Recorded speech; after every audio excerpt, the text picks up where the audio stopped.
आणि मी 6 वर्षात असताना माझे वडील वारले होते, त्यामुळे सगळा भार आईवर होता. आणि मग त्यानंतर तो थोडा हळूहळू माझ्यावर यायला लागला. मग त्यानंतर तो स्ट्रगल पिरियड चालू झाला. त्यानंतर कामं खूप सारे केले.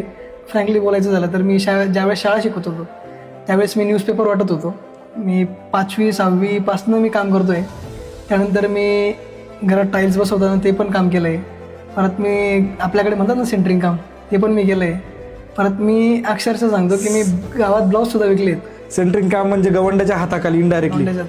येस, मी ब्लाऊज तुमचं तर स्ट्रगल खूप जबरदस्त आहे. म्हणजे असं तर कॉलेजमध्येही वाटलं नव्हतं. पण तू जेव्हा हे क्रिएटर व्हायच्या अगोदर म्हणजे हे तर चालू केलं तू, पण जेव्हा तू हे चालू केलं होतं त्यावेळेस तुझ्या डोक्यामध्ये होतं का की मी कुठपर्यंत जाणार आहे, कसं जाणार आहे, घरचे त्याबद्दल काय विचार करायचे? ज्या टाइमला तू फर्स्टली चालू केलं असेल त्यावेळेस तुला घरच्यांची काय रिएक्शन होती, गावातली नातेवाईकांची काय रिएक्शन होती? गावातली तर ऑब्वियस सगळ्यांनाच माहीत राहतं की नाही करायला पाहिजे असं वाटतं ना सगळ्यांना की हे काय करतोय टाइमपास. प्रवाह बाहेर जायला कोणालाच आवडत नाही. कोणालाच आवडत नाही गावात.